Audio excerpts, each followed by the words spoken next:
جو نماز نہیں پڑھتا وہ پاکستان کے شناختی کارڈ میں مسلمان ہے، اللہ کے ہاں وہ مسلمان نہیں ہے۔ صحیح مسلم میں یہ حدیث لکھی رہ گئی 246 کہ بندے کے کفر اور ایمان، شرک اور اسلام کے درمیان فرق کی نماز ہے۔ یہ حدیث مسلم میں ہی لکھی رہ گئی کہ ابن مسعود رضی اللہ تعالیٰ عنہ کہتے ہیں کہ جماعت کے ساتھ نماز پڑھنا یہ سنت خدا ہے، یہ تمہارے نبی کی وہ سنت ہے جو اللہ نے انہیں عطا کی، اگر اسے چھوڑ دو گے تو برباد ہو جاؤ گے۔ رسول اللہ کے زمانے میں اگر کوئی بیمار بھی ہوتا اور 2 بندوں کے سہارے مسجد میں آ کے نماز پڑھ سکتا تو اس کی کوشش ہوتی کہ میں مسجد میں جماعت سے نماز پڑھوں، کہیں مجھے منافق نہ شمار کر لیا جائے۔ جماعت چھوڑنے پر رسول اللہ کے زمانے میں سمجھا جاتا تھا صلی اللہ علیہ وآلہ وسلم کہ بندہ منافق ہے۔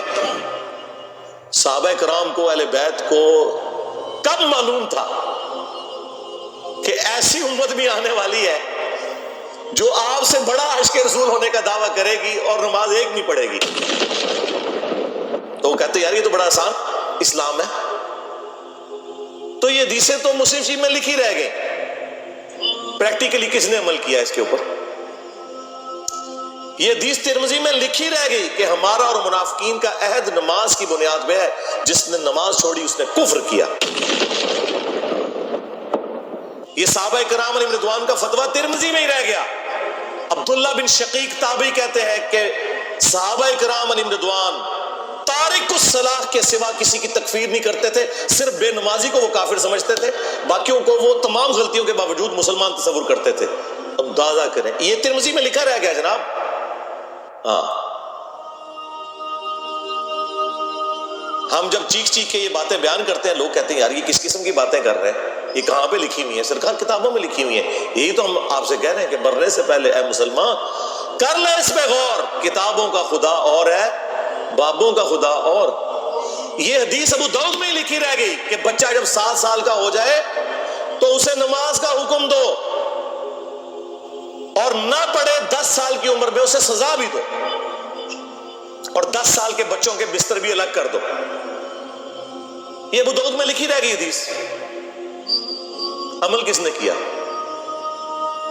یہ حدیث ابن ماجہ میں لکھی رہ گئی کہ نبی علیہ السلام نے فرمایا اے معاذ اللہ کے ساتھ شرک نہ کرنا، خواہ تمہارے ٹکڑے ٹکڑے کر دیے جائیں، تمہیں قتل کر دیا جائے، سولی دے دیا جائے، یا آگ میں زندہ جلا دیا جائے، شرک نہ کرنا۔ یہ پہلی نصیحت۔ اسی حدیث میں دوسری نصیحت، نماز نہ چھوڑنا۔ تمہارا اللہ کے ساتھ عہد نماز کی بنیاد پہ ہے، اگر تم نے نماز چھوڑ دی تو اللہ کا ذمہ اٹھ گیا تم سے۔ اور تیسری چیز فرمایا شراب نہ پینا، یہ تمام برائیوں کی جڑ ہے۔ تو یہ حدیثیں تو لکھی رہ گئی سرکار۔ یہ حدیث مسند احمد میں ہی لکھی رہ گئی کہ نبی علیہ السلام نے فرمایا کہ نماز قیامت کے دن نمازی کے لیے دلیل، نجات اور نور ہوگی، اور جو نماز نہیں پڑھتا قیامت کے دن نہ اس کے لیے کوئی دلیل ہوگی اللہ کے حضور بچنے کی، نہ نجات اور نہ کوئی روشنی، نور جو پولیس رات سے گزرنے کے لیے قرآن میں ہے نا وہ نور۔ اور پھر نبی علیہ السلام نے فرمایا کہ بے نمازی کا حشر اسی حدیث میں آتا ہے، فرعون، قارون اور حامان اور امیہ ابن خلف کے ساتھ ہوگا۔ ہاں جی، کچھ بھی ہے تیرے محبوب کی امت سے ہے۔ محبوب تو پہلے ہی بتا گیا ہے کہ بے نمازی تیرا حشر تو فرعون کے ساتھ ہونا ہے، تیرا حشر قارون کے ساتھ ہونا ہے، امیہ ابن خلف کے ساتھ ہونا ہے۔ اور یہ تو میں آپ کو صرف ایک بات کر رہا ہوں۔ اب اگر میں قرآن کی توحید بیان کرنا شروع کروں تو قرآن کے پہلے صفحے کا ٹیسٹ دنیا کے کروڑوں مسلمان پاس نہیں کر سکتے۔ ایاک نعبد و ایاک نستعین، یہ قرآن میں لکھا رہے گا۔ ماشاءاللہ فجر کی نماز میں یہ پڑھ کے نکلتا ہے، اور مسجد کے ساتھ جو دربار ہے ریگولرلی حاضری دے کے اس بابے سے بھی مانگ کے گھر آتا ہے کہ کیا نماز تو پڑھی؟ تو مسلمان ہے،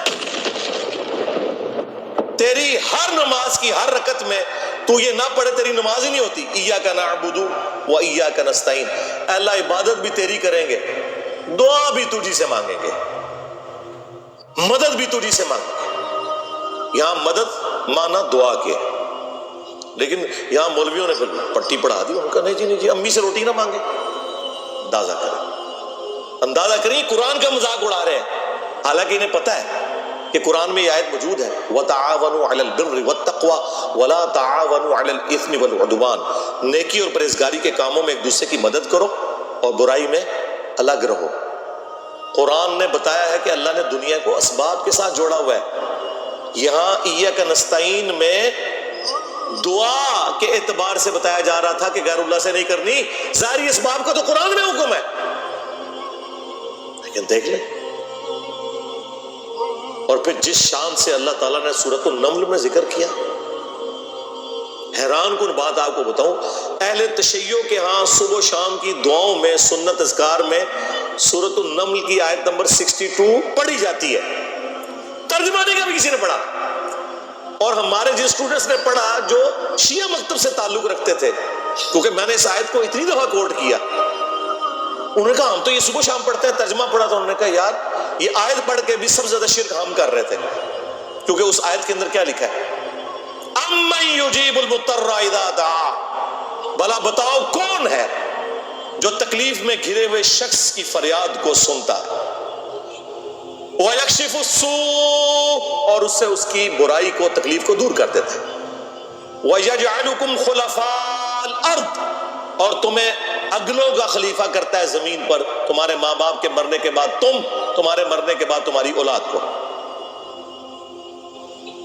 اِلَٰهٌ مَّعَ اللَّهِ، کیا اللہ کے ساتھ کوئی اور معبود بھی ہے؟ قَلِيلًا مَّا تَذَكَّرُونَ، لیکن بہت کم ہی تم نصیحت حاصل کرتے ہو۔ بالکل صدق اللہ العظیم، بہت کم لوگوں نے نصیحت حاصل کی۔ اس آیت میں کلیئر کٹ لکھا ہے کہ جو اللہ کے سوا کسی اور سے دعا کرتا ہے گویا وہ اسے خدا بنائے ہوئے ہے۔ یا علی مدد کا مطلب سادہ نہیں ہے، اس کا مطلب ہے کہ آپ نے مولا علی کو اللہ کے مقابلے پر خدا تصور کر نہیں جی ہم تو انہیں اللہ کا بندہ مانتے ہیں، نہیں جناب، قرآن تو یہ کہتا ہے کہ اللہ کا بندہ مان کے یا بغیر بندہ مان کے، جب تمہارا یہ عقیدہ ہے کہ اللہ کے سوا کوئی تمہاری تکلیف دور کر سکتا ہے، جی پیچھے اللہ ہی ہے، اچھا اللہ پیچھے رکھنے ہنستے ہیں؟ یہ دیکھیں حدیث میں لکھا ہوا ہے نماز کا طریقہ، اور نہیں جی ہمارے امام صاحب نے بھی تو وہی کچھ بتایا نا، پیچھے تھے اتنے بھی نبی علیہ السلام نے، نبی علیہ السلام پیچھے رکھنے کے لیے، میرے نبی صاحب ہے ہی کوئی نہیں، تیرے بابے تھے شاہ ہی کوئی نہیں، اللہ پیچھے، رسول پیچھے، آگے تمہارے بابے، عزتیں اویل کی ہیں تم نے اللہ اور اس کے رسول کے نام کے اوپر، چندے کھائے ہیں تم نے رسول اللہ کے نام کے اوپر صلی اللہ علیہ وآلہ وسلم، سواریاں سوار کی ہیں تم نے مکے اور مدینے کے نام کے اوپر، اور غداری کی ہے اپنے دین کے ساتھ، ممبروں پہ چڑھ کے کہتے ہو قرآن و حدیث ڈائریکٹ نہ پڑھنا گمراہ ہو جاؤ گے۔ واہ، یہ کوئی یہودی یا نصرانی آ کے بات کرے ہم منہ توڑ دیں، جس طرح آج آگ لگانے کے اوپر قرآن کو ہمیں کتنا غصہ چڑھا ہوا ہے۔ تیرا مفتی ہر جمعے کو کھڑا ہو کے کہ قرآن اور بخاری ڈائریکٹ نہ پڑھنا گمراہ ہو جاؤ گے، آگ تو یہ لگا رہا ہے، وہ آگ تو ایک دن تھی، اس سے کوئی فرق نہیں پڑا۔ قرآن کے ملینز آف کاپیز دنیا میں موجود ہیں، ملینز آف حافظ قرآن ہے، قرآن کو کوئی آگ نہیں لگا سکتا، دنیا سے ختم نہیں کر سکتا۔ اصل جو چور چھپا ہوا ہے وہ تیرے اندر چھپا ہوا ہے، جو یہ علماء ہیں، شیاطین، جنات اور انسانوں میں سے شیاطین، جو تمہیں یہ کہہ رہے ہیں قرآن حدیث ڈائریکٹ نہ پڑھنا گمراہ ہو جاؤ گے، اور تم کہتے ہو مفتی صاحب نے فرما دیا۔ سبحان اللہ، دنیا میں اگر کوئی مفتی صاحب لمبی داڑھی اور پگڑی اور ہاتھ میں تسبیح کے ساتھ آپ کو کوئی 2 نمبر چیز دے دیں، آپ ایک استری خریدنے کے لیے جائیں اپنے کپڑے کرنے کے لیے، اور اس پہ جعلی مور لگا کے وہ بندہ آپ کو وہ استری دے دے، اور آپ کو بعد میں پتہ چل جائے اس نے دھوکہ کیا ہے، تو آپ کیا کہیں گے؟ مفتی صاحب نے فرما دیا استری شریف۔ آپ غصے میں بھرے ہوئے جائیں گے اور کہیں گے کہ تو داڑھی رکھ کے بےایمانیاں کر رہا ہے، کہیں گے نا۔ تو یہ داڑھی والے جو مولوی ممبروں پہ چڑھے ہوئے جھوٹ سکھا رہے ہیں آپ کو، ان کو کبھی آپ نے کہا نہیں؟ آپ فرق دیکھ لیں، جہاں آپ کی دنیا کا نقصان ہوتا ہے نا، نہ آپ کو مفتی کی داڑھی نظر آتی ہے، ہو سکتا ہے آپ جا کے آگ لگا دیں اس کی داڑھی کو، لیکن جہاں آپ کا دین کا نقصان ہو رہا ہے آپ کہتے ہیں مفتی صاحب نے فرما دیا، وہاں لاکھ چیختے رہے کہ یار یہ مفتی صاحب آپ کو اپنے بابوں کا دین بتا رہے ہیں، کتابوں میں دین کچھ اور لکھا ہوا ہے، ٹس سے مس نہیں ہوتے۔ تو یہ قرآن کی توحید کا ٹیسٹ نہیں تھے پاس کر رہے. ایک جاہل سے جاہل مسلمان کو بھی یہ بات سمجھ آنی چاہیے کہ بارش کون برساتا ہے؟ اللہ. ڈیوٹی کس کی ہے؟ فرشتوں کی. کیا ہم بارش فرشتوں سے مانگیں گے یا اللہ سے؟ تو بات ختم ہو گئی. جو ڈیوٹیاں لائی ہیں جی بابے دیاں، اور چھڑ دے ڈیوٹیاں لائی ہیں. کدھر مر گئے ہو بابے کہ آج ہزاروں ایکڑ کے اوپر یوٹیوب کی جو ہارڈ ڈسک رکھی ہوئی ہے ان کے اوپر رسول اللہ کے خلاف گستاخانہ ویڈیوز رکھی ہوئی ہیں. بابا کدھر مر گئے؟ نگاہ مار کے کیوں نہیں ڈیلیٹ کرواتے؟ اوے بابا جی کہا کرتے تھے نا جی امت مر جائے. امام مالک فرماندے نے کہ حضور دیاں گستاخیاں ہو رہی ہیں اور امت زندہ ہے، بدلہ نہیں لیندی. امام مالک نے فرمایا تھا پھر امت زندہ کیوں ہے؟ پھر مر جائے ساری، پھر مر جائے ساری. پوری عالم اسلام اس وقت یا تو مر جائے، یا تو مر جائے سارا عالم اسلام، یا پھر حضور کی عزت پر پہرا دے. بس دو باتوں میں سے ایک بات ہے. بس یا سارا اکٹھا ہو کے مر جائے یا پھر فرانس کو جواب دے. میں نے کہا تھا بابا جی رک جاؤ، صبر کرو، تواڈے اوتے کوئی اور شے اللہ نے چھڑ دیتی ہے. امت بعد مرے، پہلے تیرے بابے کیوں نہیں مر جاندے بابیا جنہاں دی ڈیوٹیاں سن؟ غوث کتب ابدال، انہوں نے اپنے نبی کا کلمہ نہیں پڑھا ہوا؟ وہ کدھر مر گئے جو کل تک اپنے مریدوں کو یوں دیکھ کے تو جلا کے راکھ کر دیتے تھے، آج اتنے بغیرت ہو گئے کہ وہ یوٹیوب سے ویڈیوز نہیں ڈیلیٹ کر سک رہے. لے جا اپنے بابے تو کسی کام نہیں نکلے. پہلے وہ مرن نا، امت تو بیچاری کچھ کر نہیں سکتی. بابوں کے پاس تو اتنے رائٹس ہیں. وہ بابا لبو جی ڈیوٹی ہے اتنے جتنے ہارڈ ڈسک پہ ہیں اتنے جس غوث دی ڈیوٹی ہے انہوں لبو، اس سے میں 295 سیل آواں گا. امت مر جائے، تیرے بابے نہ مر جائے، امت مر جائے. امت نو تے تسی مس گائیڈ کیتا ہے، شرک میں ڈبو دیا. او جی لاہور 1000 سال تو بابا بیٹھے ہے تے پال رہے لوگوں نو. چھڑ دے، آج چندے بند کر دینا گورنمنٹ، کتے پھرن گے دربارہ ہوتے تواڈے. صفائی کرنے والا کوئی نہیں ہوگا. بند کراؤ آج چندے، بابا پال رہے ہیں. تواڈے چندے دے پلدے نے تے تسی کہتے بابا پال رہے. شرم کی کوئی انتہا ہوتی ہے. یہ لوگ بات کرتے ہیں کہ قرآن جل گیا تو پورے ملک کے اندر ہنگامے کھڑے کیے ہوئے. قرآن تم لوگوں نے جلایا ہے شرک پھیلا کے. ویسے تو کہتے ہو ہم سنی ہیں. سنی وہ ہوگا جو بخاری مسلم کے طریقے کے مطابق جو رسول اللہ کی احادیث نقل ہوئی ہیں صلی اللہ علیہ وآلہ وسلم، رکوع میں جاتے وقت اور رکوع سے اٹھتے وقت رفع الیدین کرے گا. یا سنی وہ ہوگا جو اپنی پبلک کو یہ جھوٹ مشہور کرے گا کہ جی بغلے بت رکھ کے آندے سن تاں رفع الیدین ہوتا سی. واہ واہ.